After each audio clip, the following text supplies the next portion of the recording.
경기 침체 우려가 나오고 있지만 조선업은 활황입니다. 세계 1위. 세계 1위 자리를 지키며 선방했습니다. LNG선은 5년치가 넘게 주문이 밀려 있습니다. 전 세계에 떠다니는 LNG가 700척인데 480척을 저희가 공급했습니다. 30~40%를 유지를 하면서 유지되는 산업은 조선이 유일하다고 봅니다. 문제는 조선업계의 인력난입니다. 조선업계 침체기가 이어지면서 청년 노동자들의 빈자리는 여전히 비어 있습니다. 사람이 없어가지고 근무를 지금 못하고 물량 처리를 못하고 있는 그런 실정이 있습니다. 2017년도에 구조조정을 했습니다. 그러면서 인력을 많이 줄였습니다. 다시 조선업으로 다시 들어온다. 어려운 얘기 아닌가 하는 생각이 듭니다. 40년째 위기라고 하는데 아직도 잘 버티고 있는 우리 조선업. 반도체가 주춤한 사이에 지금 호황을 누리고 있습니다.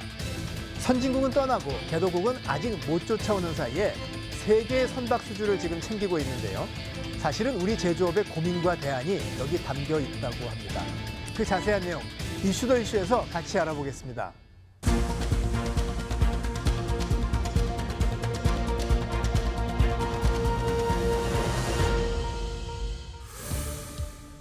남들 안 하는 속 깊은 이야기를 해봅니다. 안녕하세요. 이슈 더 이슈 박찬입니다.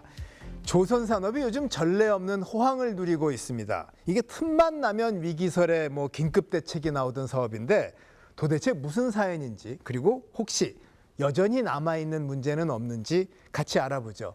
대우조선해양 옥포 조선서장 맡으셨던 어피니티 코리아 기원강 대표, 그리고 경남대 조선해양시스템공학과 김영훈 교수 두 분 모셨습니다. 반갑습니다. 반갑습니다. 조선이 정말 40년째 맨날 위기설이었어요. 대책 나오고. 근데 7년 전에도 아마 긴급 대책 나오고 했거든요. 구조조정한다고. 근데 여전히 버티고 호황이랍니다. 이게 어떻게 된 겁니까? 사실 우리나라 조선업이라는 게 역사가 약 50년이 됩니다. 현대중공업이 울산에서 처음 시작을 했고 그게 50년이 돼서 작년에 그걸 아주 크게 셀리브레이션도 하고 그랬는데 사실 이 초창기에는 시장이 굉장히 어려웠어요. 그래서 다들 고생하고 그렇게 했지만 그러나 이제 2000년 이후부터는 어마무지한 이 세계 경제에 도움을 줬습니다. 이 자리에서 말씀드리고 싶은 거는 현대중공업 같은 걸 저희가 보게 되면 지난 50년간 그 어려운 환경에서도 실제로 적자를 본 거는 한두 해밖에 되지 않습니다. 50년 중에요? 예. 그래서 사실은 굉장히 리마커블한 사업을 이룩해내셨고, 그리고 제가 또 한 가지 더 말씀드린다고 하면은 대한민국의 조선업은 세계 경제를 견인을 했습니다. 그래서 정말 미국이 제로 인플레이션, 그 다음에 전 세계에 떠다니는 LNG가 700척인데 그 중에 480척을 저희가 공급을 했습니다. 우리나라에서? 예, as of today 480척을. 그리고 지금 현재 300척이 수주 잔고가 있는데 전 세계적으로 그 중에 240척이 대한민국이 가지고 있습니다. 그러면 240척하고 480척을 합하면 720척인데 그게 2억 불에 한 척에 어마무지한 그를 했습니다. 그래서 세계 경제 그 컨테이너를 통해서 중국의 모든 화물을 미국에 날렸고, 그 다음에 미국의 냉장육이든 뭐가 됐든 그런 게 전 세계로 다 갈 수 있고, 그거를 대한민국 조선업이 했습니다. 전남 서남권의 최대 사업장 현대 3호 중공업의 조선소입니다. 육상과 해상 도쿠에서 대형 선박 6척을 건조하는 손길이 분주합니다. 적재 중량 30만 톤의 초대형 유조선도 보입니다. 현대 3호 중공업은 이미 3.7년 정도의 일감을 확보했습니다. 우크라이나 전쟁으로 수요가 늘면서 LNG선은 5년치가 넘게 주문이 밀려 있습니다. 선박 주문량이 늘면서 현대 3호 중공업의 경영은 지난해 마침내 흑자 기조로 전환했습니다. 친환경선이라든지 이 환경 규제에 대한 대응을 적극적으로 하면서 저희가 생산하는 선박에 대한 어떤 성능의 차별화라든지 이런 생산 능력에 대한 차별화는 상당 부분 구축이 됐습니다. 제조업 강국 대한민국을 이끄는 쌍두마차 가운데 반도체는 주춤하고 있지만 조선업은 세계 1위를 탈환하고 다시 비상하고 있습니다. 네, 역사를 보면 사실 우리가 70년대 중화학공업을 해야 방위산업도 하니까 조선을 했는데 참 힘겨운 일을 하다 보니 돈이 없었고 그게 80년대 위기라고 하다가 좀 할만하니까 또 중국이 쫓아오고 또 할만하니까 뭐 또 수주 절벽 얘기 나오고 이제 하다니 최근에 뭐 방위산업 발주도 많고 LNG 발주도 많고 이게 그러니까 어려워도 기술력이나 실력은 꾸준히 있었다는 뜻이네요. 예, 그렇습니다. 지금 최근에 그 건조되는 우리나라가 건조하는 선박의 한 80% 정도가 지금 LNG 선입니다. 그리고 잘 아시겠지만 소위 말하는 고부가치 선박, 뭐 LNG 선을 포함해서 초대형 컨테이너선, 또 VLCC 이런 것들이 우리나라 시장 쉐어, 우리 전체 이제 그 수주한 양의 한 60%를 계속 유지를 하고 있고요. 옛날에 초기에 그 유조선이나 뭐 그 저 컨테이너선보다 이게 더 비싼 거죠. 그렇죠, 그렇죠. 왜냐하면 그 컨테이너선 같은 경우에 과거에는 뭐 대체로 한 크다고 하면 한 6,000 TU, 컨테이너 한 6,000개 정도를 나를 수 있는 선박이기 때문에 지금은 거의 2만 개 정도를 나르는 그 선박이 굉장히 크죠. 그리고 또 최근에 또 해양 환경 규제가 굉장히 강화되면서 선박 자체에 친환경 선박을 굉장히 많이 요구를 하고 있습니다. 그래서 이런 친환경 선박이 한 50% 정도 되고 있기 때문에 전체적으로 보면은 조금 더 그런 고부가치 선박을 좀 많이 하고 있죠. 근데 어쨌든 최근에 두드러진 거는 거의 LNG 운반선이 한 전체 세계 쉐어의 80%를 우리나라가 하고 있다는 게 가장 큰 고무적인 일이라고 할 수 있겠습니다. 이게 우리가 조선업 그러면 조선 3사 배 짓는 얘기만 하지만 사실은 이게 관련 자재, 부품, 그다음에 또 해양 구조물 같은 조금 다른 영역, 수리 뭐 이런 것도 있고 더 크게 보면 항만, 해운, 금융 이런 게 다 묶여 있는 거잖아요. 이게 우리가 이렇게 아직까지 이 생태계 전반에서 강자가 아니지 않습니까? 강자인가요? 맞습니다. 그래서 이 진행자께서 말씀하셨듯이 우리가 어떻게 금융이랑 엮고 예를 들자면 뭐 이 저희가 직접 또 사업도 할 수 있고 그런 부분은 아주 좀 그 단순히 제조에 머물리지 않고 서비스도 갖추고 그다음에 오퍼레이션도 하고 그 운항도 직접 보고 그 수리도 직접 하는 그런 생태계는 한번 꼭 갖춰볼 만한 우리 능력도 지금 현재는 조선소들 지금 현재는 배짓기에 바쁘지만 그래도 어떤 특정 해운사 조선소 같은 경우는 그런 쪽에 이 부품도 많이 만들고 그렇기 때문에 그쪽에 많이 관심을 가지고 있습니다. 그래서 원천 설계나 자재 같은 건 어떻습니까? 지금 현재 전 세계 우리 대한민국 조선업은 전 세계 최고입니다. 최고. 이 LNG선 한 척에 2억 불 이상 되는 배가 700척이 떠다니는데 그중에 저희가 진 배가 500척 가깝습니다. 500척이 넘을 수도 있어요. 근데 2억 불짜리가 이 500척이 됩니다. 그래서 그건 다 기술력으로 나온 거예요. 사실은 우리 조선소들이 예를 들면 현대중공업, 삼성중공업, 대우조선 이 회사들이 20척 이상 연간에 짓겠다는 얘기입니다. 근데 우리 경쟁자였던 그리고 이 LNG선의 최강자가 사실은 일본 조선소였습니다. 소위 말하는 미미가라는데 그 미미가가 뭐냐? 미쯔비시의 미쯔위의 가와사키의 가입니다. 이 사람들이 1년에 5척 이상을 만들지 못했어요.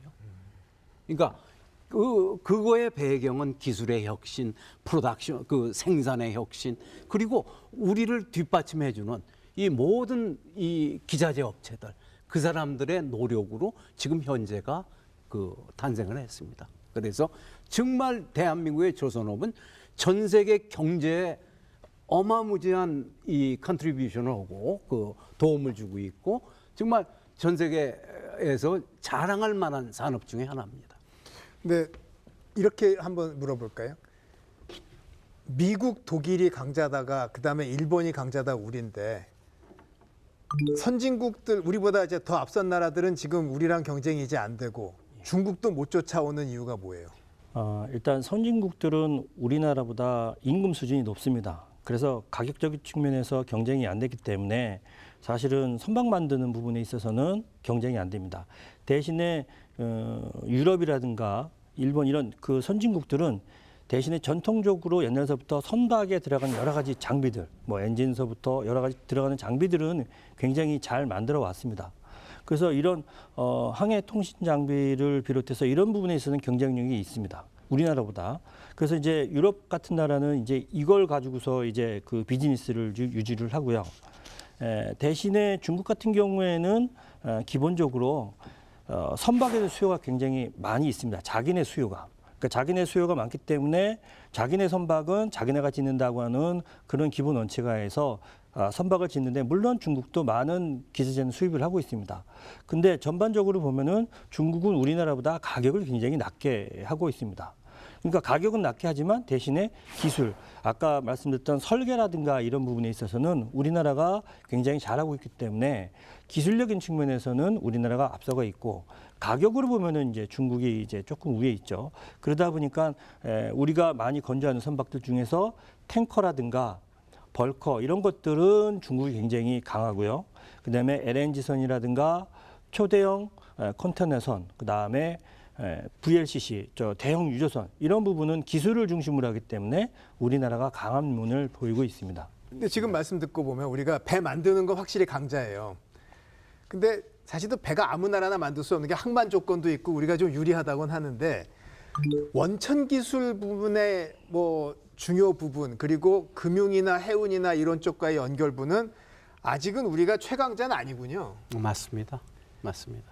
예, 최강자 아니고 이제 좀 더 노력을 해야죠. 우리나라 금융도 발전을 해가지고 조선을 서포트할 만하고 해운을 서포트할 만하고 이렇게 해야 되겠죠. 지금 가장 큰 약점은 뭐예요? 가장 큰 약점은 그래도 기술이라고 할 수 있고요. 기술 플러스 지금은 그러니까 지금 아까 말씀드린 원천 기술을 말씀드린 겁니다. 예를 들어서 지금 우리가 LNG 운반선을 굉장히 많이 짓는데 사실은 LNG를 담는 그 화물창은 프랑스의 DTT라고 하는 업체로부터 그 설계도를 가져와서 그거대로 저희가 건조를 하고 있습니다.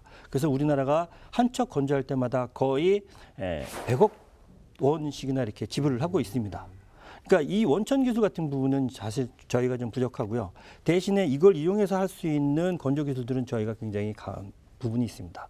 그래서 이런 것들이 좀 있고 또 하나 이제 부족한 부분은 인력이라고 말씀드린 것은 우리가 2017년도에 구조조정을 했습니다. 그러면서 인력을 많이 줄였습니다. 근데 최근에 이제 수자량을 많이 받고 나서 다시 이제 그거를 지으려 보니까 인력이 많이 필요하게 됐습니다. 근데 그 나갔던 인력들 다시 돌아와야 되는데 돌아오지를 않고 있습니다. 그러다 보니까 이제 인력이 많이 부족하다 보니까 지금 어려움 중 가장 큰 문제는 인력군이라고 할 수 있겠습니다.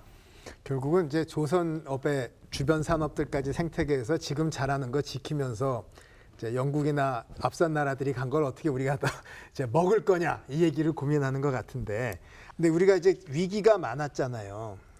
뭐 처음에는 이제 돈도 없이 지었으니까 당연히 돈 쩔쩔매고 그 다음에 또 금융위기 때마다 쩔쩔매고 최근에는 이제 뭐 수주절벽, 구조조정 이런 얘기 불과 5년 전, 6년 전인데 어떻게 버텨낸 거예요?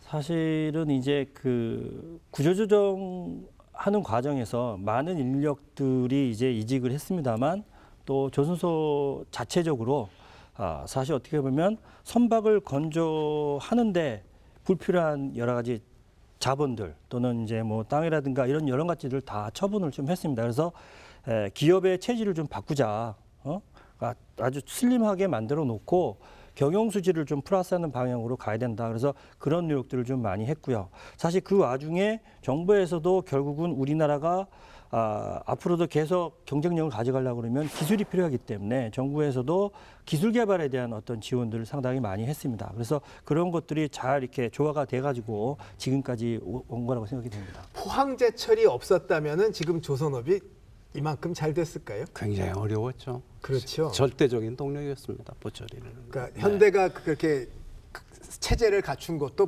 포철이 있으니까 가능한 거죠. 예, 그럼요. 그리고 사실은 우리가 얘기할 때 클러스터라고 하지 않습니까? 클러스터. 아까 그 클러스터가 이 경남 일원에 거기에 상당히 밀집해 있었어요. 그리고 대부분의 3대 조선소는 거기 있었고 그러다 보니까 가깝고 협의도 편하고 로지스틱도 운송도 쉽고 그래서 그 클러스터 때문에 굉장히 덕을 본 거라고 볼 수 있고 특히 포철은 거기에 큰 공을 세웠죠.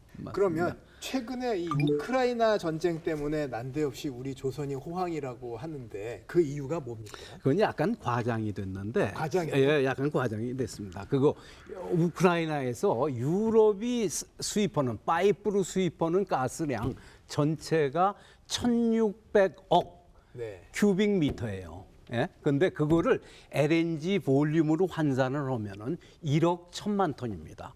근데 그거에 거의 뭐 한 20%는 이 받지를 못하는 거예요. 지금 파이프라인도 봉쇄됐고 그다음에 해저 파이프라인도 폭파가 돼 버렸고 그러다 보니까 대부분이 다 LNG 리퀴파이된 걸로 파이프가 아니라 이 액화 그 가스로 이렇게 했던 거죠. 그렇지만 그게 지금 LNG의 붐에 결정적인 영향을 했다. 그 상당한 영향은 했지만 그거는 사실은 아니라고 저는 봅니다. 이것도 있잖아요. 저기 그 우크라이나 전쟁 때문에 각국이 야 이거 자주국방 해야 되겠다 해서 아, 군함 그럼요. 주문 이건 어떻게 된 거예요? 군함 주문 아직까지 군함이 실제화는 안 됐습니다. 왜 그러냐면은 이 해전은 일어난 적이 없으니까 아직. 예?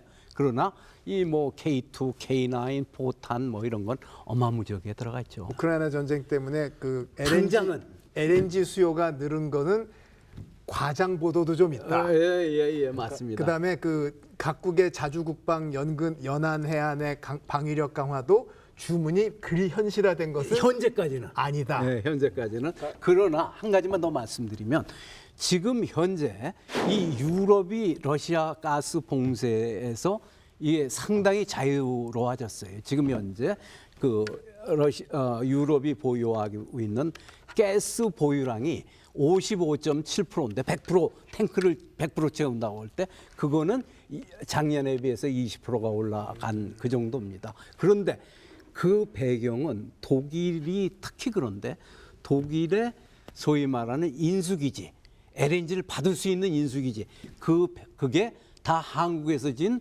5개 FSRU라는 그런 배들이 작동을 했고 핀란드에 하나 들어가 있는 것도 한국이 했고 이태리에 들어가 있는 것도 한국이 했고 그렇습니다. 그래서 한국은 이번 우크라이나 전쟁에서도 이 FSRU라는 그걸 통해서 어마무지하게 이 기여를 했습니다. 그러니까 그 러시아가 이제 우크라이나 전쟁을 하면서 유럽의 파이프라인을 막으면서 생산량을 좀 줄였고요. 근데 전 세계적으로 에너지원이 과거에는 석탄이나 석유에서 의존했다 그러면 지구의 환경 문제 때문에 이제 가스로 상당히 많이 이제 옮겨가고 있습니다. 전 세계적으로. 그러다 보니까 가스 수요가 많아졌고, 그럼 이 가스를 운반하는 것은 결국은 파이프라인과 선박밖에 없는데 파이프라인은 한계가 있다 보니까 그래서 LNG 운반선이 최근에 굉장히 많이 이제 이렇게 증가가 된 거죠. 그러니까 어떻게 보면은 조금 우크라이나 전쟁의 영향도 있긴 하지만 어찌 보면은 시기적으로 이 친환경 에너지원에 대한 수요가 계속 지금 폭발적으로 증가하고 있기 때문에 그런 차원에서 보시면 되겠습니다. 이거 한번 여쭤볼게요. 그러면은 중국이나 다른 나라들이 이제 쫓아올 거 아니에요, 우리를. 예. 얘들이 아직까지 우리를 쫓아오지 못하는 기술적인 장벽이 있다면 먼저 우리는 이제 포철이 있고 또 어떤 게 있을까요? 적어도 한 10년은 못 쫓아오게 만들 수 있는. 그거는 설계 능력이죠. 설계 능력. 예. 소위 아까 우리가 계속 말씀드리는 LNG선이라든가 초대형 컨테이너선의 설계 능력. 그리고 또 하나는 이제 관리 기술입니다. 그 조선소가 이제 수주를 받으면 굉장히 그 선박 건조되는 과정이 여러 척이 한꺼번에 이제 이렇게 진행이 되거든요. 이거를 체계적으로 잘 해야지 그 보틀렉이 없이 잘 진행이 되는데 이런 관리하는 능력, 그러니까 인력 관리, 자재 관리, 뭐 강제 관리, 뭐 그다음에 생산 스케줄 관리 뭐 이런 것들을 체계적으로 이렇게 해야 되는데 그런 부분에 있어서는 중국보다는 우리나라가 굉장히 앞서 있고요. 전에는 우리나라보다는 일본이 굉장히 앞서 있었습니다. 일본이 그렇게 관리 기술이 굉장히 많이 발전하게 된 동기를 보게 되면 70년대 초반에 이제 두 번의 오일 쇼크가 발생했을 때 일본이 VLCC를 굉장히 많이 수주를 받았습니다. 한꺼번에 많은 선박을 받다 보니까 이 건조하는 과정이 굉장히 조금 더 막 혼란스럽고 그래서 그거를 잘 관리하는 시스템을 운영을 했습니다. 마찬가지로 우리나라 같은 경우에도 2000년대 들어와서 굉장히 그 90년대서부터 그때 이제 수주를 많이 받으면서 조선소도 이제 우리나라 조선소도 이제 그런 문제가 부축했습니다. 그래서 그런 부분에서 관리를 많이 잘 해서 그런 부분에 있어서는 중국은 아직 따라오기가 어렵습니다. 자, 반도체가 다소 주춤한 사이에 어느새 수출 효자가 된 게 조선산업인데 여기도 고민이 있습니다. 물량은 느는데 숙련된 인력이 지금 절대적으로 부족하다고 하죠. 무슨 얘기인지 화면으로 먼저 보겠습니다. 대형 선박을 만드는 7개 독에서 신규 선박 11척을 한꺼번에 만들고 있습니다. 드넓은 조선소에 가득한 선박 블록과 자재로 일감이 크게 늘었음을 실감할 수 있습니다. 대우조선해양의 수주 잔량은 앞으로 3년 동안 139척에 310억 달러 규모입니다. 업계 전반으로 봐도 최대 3년치 일감을 이미 확보했다는 분석입니다. 문제는 조선업계의 인력난입니다. 6년 동안 조선업계 침체기가 이어지면서 숙련 노동자들의 빈자리는 여전히 비어 있습니다. 올해 조선업계에서는 10,000명가량이 부족할 전망입니다. 국내 3대 조선업체에서 동일한 시점에 물량을 많이 수주하여 전체적으로 인력 수급이 어려운 상황입니다. 자연스럽게 납기 지연에 따른 불이익을 걱정해야 하는 상황입니다. 공정 같은 경우에는 저희가 지금 약 한 달 정도 밀리고 있다고 보고 있거든요. 근데 이게 인력이 부족하다 보면은 계속해서 좀 누적이 될 것 같습니다. 이런 인력난 해소를 위해 현장에서는 용접 로봇 배치 등 자구책을 마련하고 정부에서는 외국인 노동자의 비자 심사 기간을 줄이는 등 행정 지원에 나섰습니다. 하지만 오랜 기간 빠져나간 숙련 노동자의 빈자리를 메울 수 있을지 업계의 고민이 깊어가고 있습니다. 아유, 뭐 실업난 얘기하는 나라에서 이 인력 부족 어떻게 보면은 아주 나쁜 얘기만은 아닌데 물량이 있다는 뜻이니까. 그러나 어떤 인력이 얼마나 부족합니까? 지금 우리나라 건조 능력을 보게 되면 연평균 한 1000만 CDT가 이제 건조할 수 있는 최적의 상태입니다. 그래서 이런 정도의 그 건조를 하려고 그러면 필요한 인력이 한 11만 명 정도 필요한데요. 현재 상태에서는 22년 말로 보면 한 94,000명 밖에 안 되기 때문에 결국 한 1, 2만 명이 지금 부족한 상태죠. 어떻게 주문을 돌려보내야 돼요? 받아서 우리가 해야죠.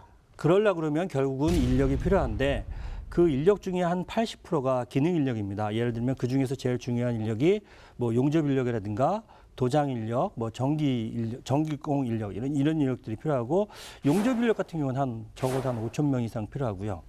그다음에 도장 인력 같은 경우는 한 2,000명 정도, 전기공도 한 2,000명 정도. 그 외에 이제 다른 분야에 관련된 인력들이 좀 필요하고 한 10% 내지 한 15% 정도는 이제 기술 인력이 이제 추가로 필요한 상태입니다. 그래서 이런 인력들이 최근 1년 사이에 빨리 이게 확보하지 못하면 정말 아까 말씀하신 대로 수주를 받아놓고서 제대로 못 짓는 아니면 굉장히 그 생산 공정이 뒤로 밀리는 그런 사태까지 이제 벌어지게 됩니다. 근데 제 기억에 제가 무슨 뭐 정부기구 일 같이 할 때인데 그때 2017년인가 조선업계 대규모 인력 구조 조정한다고 막 그랬거든요. 예. 그때 나가신 분들이 다시 오시면 되잖아요. 그분들 어디 가 계세요? 그 인력들은 그때 이제 이직을 해서 주로 어디 가셨냐면은 발전소 건설을 하거나 반도체를 중심으로 하는 플랜트 이쪽에 지금 많이 빠져나갔습니다. 설비는 비슷하니까. 그렇죠. 그러니까 그쪽에 가서 이제 용접이라든가 도장 이런 일을 지금 하고 계십니다. 근데 사실은 그때 나가신 분들이 고숙련 기능공들에서 굉장히 뛰어난 인력들입니다. 사실 그 인력들이 돌아와야 되는데 돌아오지를 못하고 있거든요. 그래서 사실은 그게 굉장히 아쉽고 그분들 입장에서 보면 현재 상태에서는 그쪽에서 받는 임금 수준이 지금 조선으로 돌아왔을 때보다는 훨씬 높습니다. 그러니까 돌아오질 않고요. 또 전체적으로 작업하는 환경이나 이런 것들을 보게 되면 조선소보다는 거기가 조금 낫다고 지금 생각하고 있고요.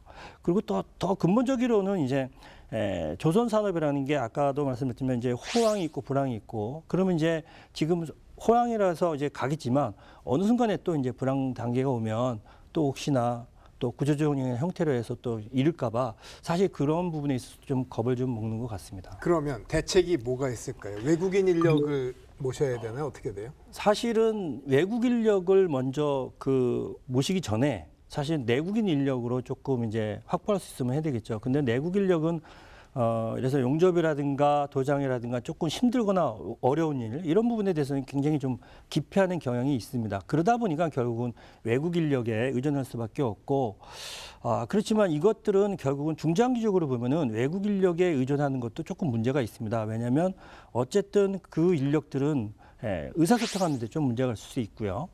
그다음에 이 인력들이 조선소에서 일을 하지만 조선소에 주는 임금보다 조금 다른 데가 조금 높거나 그러면은 거기서 또 빠져나가서 또 갈 수도 있고 또 그런 부분도 있고 그다음에 이 인력들이 계속 조선소의 국내에 머무는 게 아니고 어느 정도 자기가 조금 더 숙련됐을 때 그 나라도 예를 들어서 조선한다 그러면 빠져나갈 수가 있습니다. 그럼 이것도 어떻게 보면 간접적인 기술 유출이 되기 때문에 이런 부분들은 사실은 좀 우리가 좀 고민을 좀 해야 되겠죠. 근데 현실적으로 지금 거제 같은 경우에 인구 비율상 외국인이 굉장히 많은 지역이 됐잖아요, 벌써. 네.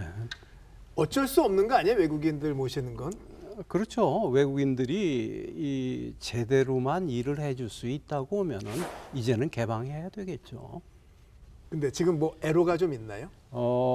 제일 큰 문제가 대우조선 같은 경우에 예를 들자면 2015년 이런 경우에 이 인원이 6만 명이었습니다. 네. 근데 지금 현재 약 2만 2천 명 조금 넘습니다. 그러니까 사실 4만 명이 나간 거죠.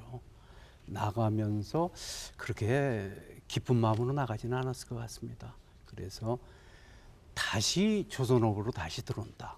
이게 참 어려운 얘기 아닌가 하는 생각이 됩니다. 그렇군요. 예, 그래서 정말 우리가 해야 될 일은 이 조선업이 미래가 있고 충분히 이거는 정말 괜찮은 산업이다. 좋은 산업이다. 이거를 우리 경영층들이 정말 그거를 인식을 시켜줘야 될 것 같아요. 우리 종업원들한테. 그래야지만 인력이 다시 돌아올 거고 그리고 장기적으로 내가 여기에서 일을 할 수 있는 곳이다. 이런 거를 보여줘야 될 것 같습니다. 김 교수님께서는 각종 기고하실 때 조선 사업이 이제 일본의 사례를 꼭 짚어봐야 된다고 말씀하셨거든요. 예. 어떤 점을 특히 말씀하고 싶으세요? 일본도 과거에 이제 80년대 세계 조선 불황이 됐을 때 구조조정을 했습니다. 두 번의 구조조정을 하면서 설계 역량을 한 50% 줄였습니다. 그 과정에서 인력을 굉장히 많이 줄였어요. 절반 이상을 더 줄였는데 그 이후에 이제 90년대 들어와서 2000년 오면서 세계 시장이 호황이 되면서 좋아지고 있는데 일본은 이 구조조정 이후에 인력을 더 늘리고 또 생산 역량을 늘려야 되는데 그걸 못했습니다. 특히 왜 못했냐면 거기에 필요한 젊은 신규 인력들이 더 이상 거기에 참여하지를 않았어요. 조선 쪽에. 그러다 보니까 조선에 관련된 학과들도 처음에는 조선해양공학과로 갔다가 이름을 조금씩 바뀌었죠. 환경이나 뭐 토목이나 아니면 제어나 이런 식으로 바꿔가지고 굉장히 많이 탈색이 됐죠. 조선에 대한 전공 부분이. 그런데 결국 우리나라도 지금 현재 자꾸 그런 방향으로 지금 따라가고 있습니다. 그러니까 결국은 일본이 겪었던 그 과정을 우리도 모르게 지금 계속 그렇게 가고 있기 때문에 그렇다 그러면 결국은 우리나라가 어느 순간에는 중국한테 내주는 상황이 되지 않을까 싶어서 그런 의미에서 조금 우리가 일본 사례를 그런 측면에서 좀 바라봐야 되지 않을까 싶습니다. 근데 사실 그 경제적으로 생각을 하면 우리도 임금 생산비가 계속 올라가고 그러니까 지금 인력 구하기도 힘든 거거든요. 그렇죠. 그렇다면 결국은 선박 건조의 경쟁력은 한계가 올 수밖에 없는데 뭐 외국인 모시고 또 뭐 어떻게 생산 효율을 높인다고 하지만 좀 더 근본적인 전략이 필요한 거 아니에요? 예, 그래서 최근에는 이제 생산 공정을 자동화하고 스마트하고 디지털화하고 하는 부분에 상당히 많이 연구 개발을 집중을 하고 있습니다. 자, 그러면 우리가 사실은 그 70년대 우리나라 형편에서 이 대규모 조선소를 한다는 게 무리였는데 그럼에도 한 게 바로 방위산업 수요 때문인 면이 있지 않습니까, 사실? 지금은 방위산업 관련해서 각별히 주목받는 게 있나요? 제일 방위산업, 특히 그 해군 쪽의 일을 보게 되면은 잠수함이 제일 큰 사업 중에 하나죠. 잠수함하고 소위 말하는 구축함이 제일 큰 건데 이 잠수함을 말씀드린다고 하면은 이 안전보장 2사국 5나라 플러스 패전국 독일, 일본 7나라 외에는 사실은 짓지는 못합니다. 아, 해가 아니라 일반 잠수함도요? 일반 잠수함도 속색일까봐. 아니 그게 아니라 기술 능력이 없어요. 기술 능력이. 예. 그래서 이 스페인도 시도를 했고 그 다음에 그 다른 나라도 하나가 더 시도를 했는데 결국 오스트레일리아 거기도 시도를 했는데 결국 실패를 했어요. 그러니까 대한민국의 잠수함은 이 왜 미국하고 한국하고 같이 공동 훈련하지 않습니까? 걔들이 깜짝 놀란다는 거 아닙니까? 아니 우린 디젤 잠수함인데 미국은 핵 잠수함인데 왜 놀래요? 아, 워낙 그 능력이 탁월하니까. 운영 능력이 탁월한가요? 성능이 탁월한가요? 성능이 탁월한 거죠. 그러니까 제일 큰 게 소나에 걸리지 않고, 소나에 안 걸린다는 건 뭐냐? 소음이 전혀 안 나고 그런 능력이 탁월한 거죠. 아니 우리는 디젤인데 어떻게 핵 잠수함이 놀랄 정도로 소나도 안 걸리고 그 몇 시간 있으면 물 위로 나와야 되는데 그렇죠. 이해가 안 그러니까 가는데. 자망했다 이제 그 뜨는 거는 이제 시간적인 차이가 있지만 그 외에 이제 물속에서 여러 가지 그 작전하는 데 있어서 여러 가지 필요한 그 장비라든가 기술들은 충분히 우리나라가 지금 가지고 있거든요. 그러니까 우리나라가 1980년대 처음으로 독일에서 이제 잠수함 기술을 배워왔습니다. 네. 그러니까 처음에는 이제 건조 기술만 배웠죠. 그래서 건조는 우리나라에서 했었는데 사실은 설계 기술은 그때 안 좋습니다. 그래서 나중에 2000년대 말 정도에 이제 그 다시 가가지고 설계 기술까지 이제 배워왔습니다. 그래서 전적으로는 이제는 우리나라도 잠수함을 자체 이제 설계하고 제작을 할 수 있는 능력이 됐습니다. 그래서 이런 거 기술을 가지고 뭐 작은 잠수함 같은 경우는 충분히 지금 자체적으로 개발도 하고 거기에다가 최근에 이제 뭐 그 여러 가지 그 전투에 필요한 장비들 이런 것들도 그 관련 연구기관에서 하면서 개발을 하면서 적용하고 있어서 상당히 그런 부분에 있어서는 좀 효과가 있어서 지금 말씀하신 대로 그렇게 대등하게 작전을 수행할 수 있는 능력까지 갖다고 봅니다. 자, 미중 패권 경쟁이 본격화하고 있죠. 이 가운데 태평양 지역에서는 지금 해군들의 연합 훈련이 벌어지고 있습니다. 여기 우리 해군 함정들이 아주 우수한 성과를 낸다고 하는데 이렇게 해군 활동이 활발해지면 태평양 지역에서 더 활발해질 거 아니에요, 지금 앞으로. 그러면 우리나라 조선업에는 도움이 되나요?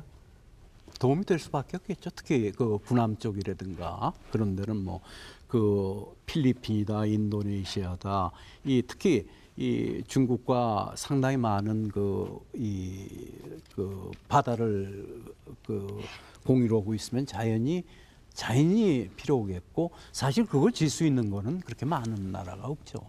그러면 중국이 남태평양 쪽으로 이제 관심을 갖고 진출을 하면 제일 먼저 거기 막아선 게 대만 있고 필리핀 있고 제일 큰 게 베트남. 그렇겠죠. 이 나라들은 그럼 우리나라에 앞으로 군함 주문을 많이 하나요, 이제? 이제 충분히 가능성이 지금은 있겠죠. 별로 안 하고. 지금은 뭐 필리핀 쪽에도 얘기를 많이 했던 것 같아요. 뭐 필리핀에 잠수함 얘기도 있었고 그리고 그 수출도 아마 했을 겁니다. 예. 필리핀에. 예, 2020년, 21년도에 현대중공업에서 예. 호위함 2척을 예. 수출했습니다. 필리핀에. 예. 베트남은요? 베트남은 안 했습니다. 베트남은 그러니까 아직 안 결국은 했습니다.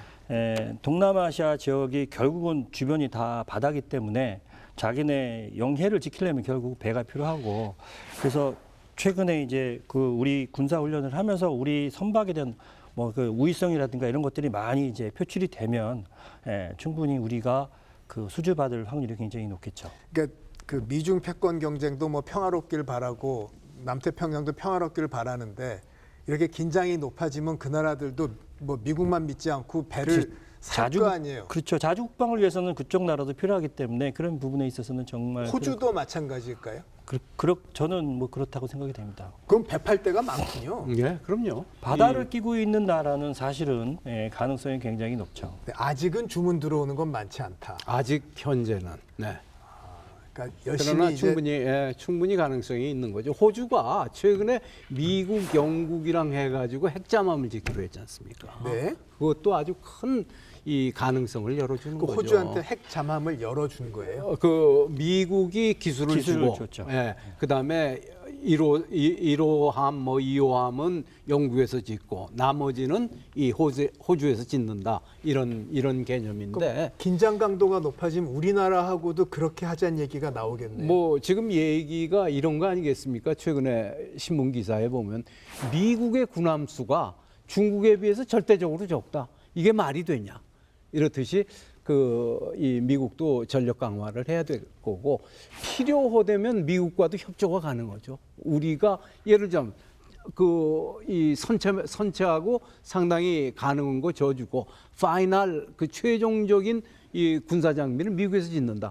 필요하면은 그런 것도 충분히 생각을 해볼 수 그래서 있는 거 아니겠나. 지금 말씀과 관련해서 한 2, 3년 전에 현대중공업은 미국에 있는 해군에서 운영하는 선박들, 네. 그게 운영하면서 이제 고장이 나거나 수리를 해야 되거나 막 그런 관계가 있잖아요. 그래서 그거를 전문적으로 할 수 있는 그 독립법인체를 하나 현대중공업에서는 미국에다가 직접 만들었습니다. 그래서 거기 미국 자체 내에서 이제 그거를 해군용 선박들에 대한 그 소위 수리 개조 뭐 이런 것들을 이제 담당하려고 그렇게 비즈니스화 하려고 하고 있습니다. 이제 북한이 핵잠수함 역량을 갖게 되면 이게 언제든 미국 타격이 가능하니까 우리 입장에서는 참 고민이고 또 중국도 지금 뭐 대만하고 뭐 전쟁이 나네 안 나네 막 이런저런 얘기가 있다 보니 핵잠수함이 지금 관심의 초점이 되고 있어요. 그래서 우리는 지금 왜 핵잠수함을 못 만들어요? 못 만든다기보다는 안 만드는 게 아닌가. 네. 사실 우리나라가 이제 그 상선에 적용하는 SMR을 개발을 하면 충분히 잠수함에도 적용이 가능할 거라고 생각이 됩니다. 어차피 수상에 있거나 물속에 있거나 그 하는 역할은 똑같기 때문에 단지 이제 그 환경 조건이 육상이 아니고 바다기 때문에 상당히 그 유사성이 있어서 결국은 그 건전을 할 수 있는데 그렇다 하더라도 상선 쪽에 대해서는 지금 뭐 미국이 아무런 말을 안 하지만 이게 또 핵 잠수함까지 간다 그러면은 굉장히 그 국방에 대한 투자가 어떻게 보면 더 많아지는 이런 상황에 대해서 오히려 지역의 뭐 평화나 이런 여러 가지 문제에 있어서는 조금 위기를 자꾸 이렇게 올리는 게 아닌가. 실제 현실적으로 미국도 허락을 해주고 그리고 당장 우리가 잠수함을 만들어야 된다면 핵잠수함을 만들어야 된다면 미국의 기존 미국 그 원자로를 가지고 와서 해야 될 거예요. 그러면은 그 미국이 허용만 해준다고 하면은 충분히 만들 수 있다고 저는 생각합니다. 수리부터 하다 보면 좀 빨리 배우지 않을까요? 그럴 수 있겠죠. 그것도 좋은 방법이 될 수가 있겠죠. 근데 이게 이제 상선용으로 SMR이 이제 개발이 되고 이게 이제 실제로 상선에 적용이 되려고 그러면 소위 국제해사기구에서 이거에 대한 이제 인증이라든가 여러 가지 그런 국제 규정이라든가 이런 게 만들어져 가지고 그런 과정이 좀 있어야 됩니다. 그래서 우리가 뭐 당장 개발한다고 그래서 이게 당장 적용이 될 수는 없고요. 그런 여러 가지 그 환경적인 조건이 좀 만족이 되어야 실제로 이제 상선에 적용이 됩니다. 뭐 60년대 경제 개발하듯이 뭐 안 되면 되게 하라 하면 뭔들 못 하겠습니까만 생각할 게 물론 많겠고요. 조선 산업, 이 증권 시장에서는 어떻게 보고 있을까요? 전문가 연결해서 한번 말씀 나눠보겠습니다. 화상 연결입니다. 안녕하세요. 예, 안녕하십니까. 하나투자증권 조선업종 담당하고 있는 이봉진입니다. 반갑습니다. 지금 조선 산업 관련해서 시장에서는 어떤 점에 주목하고 있습니까? 가장 중요하게 보고 있는 건 실적인 것 같습니다. 올해부터 조선업종 실적이 턴어라운드 한다라고 이야기를 했기 때문에 실적에 가장 주목하고 있다라고 보고 있고요. 추가로 선가라든가 수주하는 그 수주량이 얼마나 되는지도 좀 주목해보는 포인트가 되는 것 같습니다. 예. 근데 조선이 지금 호황이지만 앞으로 사실 언제든 위기가 닥칠 수 있는데 어떤 위기 요인이 있다고 보세요? 가장 크게 지금 우려하고 있는 건 인력난이 아닌가 싶습니다. 뭐 조선업종으로 가려고 하는 사람들도 많이 줄어들고 있고요. 그리고 2016년에 대규모 인력 구조조정을 통해서 사람들을 많이 줄여놨는데 최근에 이제 일감이 많이 늘어나다 보니까 그 일을 처리할 사람이 없다는 게 가장 큰 문제인 것 같고요. 그리고 추가적으로는 이제 중국이 리오프닝하면서 철광석 가격도 많이 오르고 있는데 뭐 따라서 추가적으로 후판 가격도 오르는 게 아니냐라는 우려도 좀 있는 것 같습니다. 예. 그리고 장기적으로 본다 그러면 전 세계적으로 그 교역량이 줄어들 수 있는 리스크도 있다라고 보고 있습니다. 예. 자, 많은 분들이 아무튼 시장에서는 조선업을 K방산과 관련해서 주목을 하고 있습니다. 어떤 점에 주목하는지 설명해 주시죠. 예, 그 러시아 우크라이나 전쟁 이후에 이제 대규모 방산 수주에 성공하다 보니까 그 부분을 조선업과 연결 지으려고 하는데요. 조선소에서 방산, 조선업종의 조선업체들에서 방산이 차지하는 비중은 회사별로 대략 한 10% 정도밖에 되질 않습니다. 따라서 조선업종은 방산 쪽하고 연결하는 거는 조금 무리가 있지 않나라고 생각합니다. 자, 그러면 결국은 뭐 배라는 게 옛날부터 전략 물자인데 K조선의 지정학적인 변수들이 어떻게 반영될까요? 예, 전 세계 정세를 보면 지정학적으로 지금 미국과 유럽, 그다음에 중국과 러시아가 대립하는 신냉전 체제로 돌입을 했어요. 그러다 보니까 이제 에너지 안보 확보가 굉장히 시급해졌고, 특히 유럽 입장에서는 러시아로부터 들여오던 LNG를 이제 미국이라든가 다른 지역에서 들여와야 되는 상황에 처하게 됐거든요. 이런 지정학적 변화가 유럽의 LNG 수요를 불러일으키면서 LNG 선박 발주로 이어졌고요. 추가적으로 지금 LNG와 관련된 해양 플랜트들도 많이 발주가 나오고 있습니다. 그러니까 지정학적 변수가 조선 업종에는 긍정적인 영향을 미치고 있는 건 맞습니다. 네, 오늘 좋은 말씀 감사합니다. 네, 감사합니다. 네, 이 선진국들이 사실 좀 밀려난 자리에 우리가 딱 지금 자리 잡고 추격자는 쫓아오지 못하고 있습니다. 이런 판이 오래가면 좋겠지만 또 노력을 해야지 더 지켜낼 거 아니에요. 어떤 전략이 필요할까요?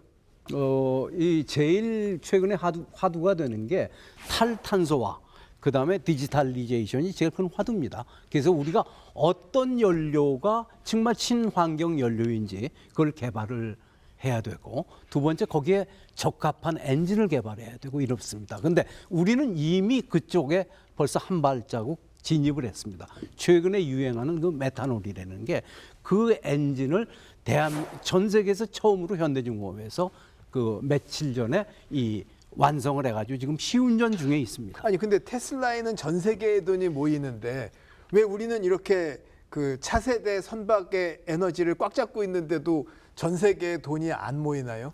돈은 엄청나게 모일 겁니다. 앞으로? 예. 그리고 현재는 그 메탄올을 연료로 하는 엔진은 한국의 현대중공업밖에 지금 현재는 제작을 안 하고 있습니다. 그럼 앞으로는 조선해양공학과가 넘버원이 되겠는데요? 그랬으면 좋겠습니다. 그러니까 기존에 이제 설계만 하고 건조하는 그런 관련된 교과 과정이 아니라 지금 말씀하신 대로 친환경 또 자율운항 디지털라이제이션 되는 그런 ICT 기술 이런 것까지 교과 과정에서 넣어서 가져가야 되는 상황이라고 보고요. 그렇게 된다 그러면 정말 넘버원이 될 수 있을 것 같습니다. 자, 뭐 방송에 정말 어렵게들 나오셨으니까 대한민국 국민들에게 조선 사업 관련해서 요 한 말씀은 꼭 해주시고 싶으시다. 간단히 말씀드려 주신다면. 조선은 굉장히 매력 있는 산업일 수도 있어요.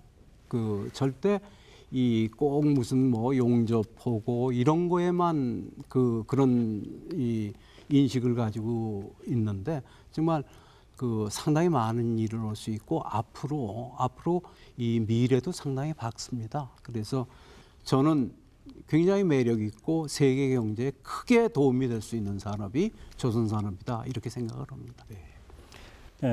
국민들은 대부분 그 최근까지 조선 산업은 사양 산업이다 이렇게 지금 인식을 많이 하고 있습니다. 근데 제가 보기에 사양 산업은 없다고 봅니다. 사양화하는 산업은 있습니다. 즉 결국은 그 산업에 있는 구성원들, 산업 생태계가 얼마나 어떻게 노력하냐에 따라서는 굉장히 롱런할 수 있는 거라고 생각이 되고요. 특히 우리나라는 지형적으로 보면은 바다를 끄고 있기 때문에 환경적으로 조선을 하기에 굉장히 적합한 그런 환경입니다. 왜냐하면 우리나라나 일본, 중국은 다 요 비슷한 구간 내에 있습니다.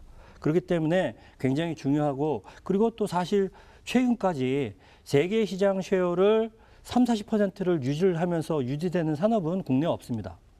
조선이 유일하다고 봅니다. 그렇기 때문에 이런 것들을 감안한다 그러면 우리가 조금만 더 신경 쓰고 노력한다 그러면 그게 불황이 오는 상황이다 하더라도 상당히 그런 부분들을 잘 극복해서 나갈 수 있을 거라고 생각이 됩니다.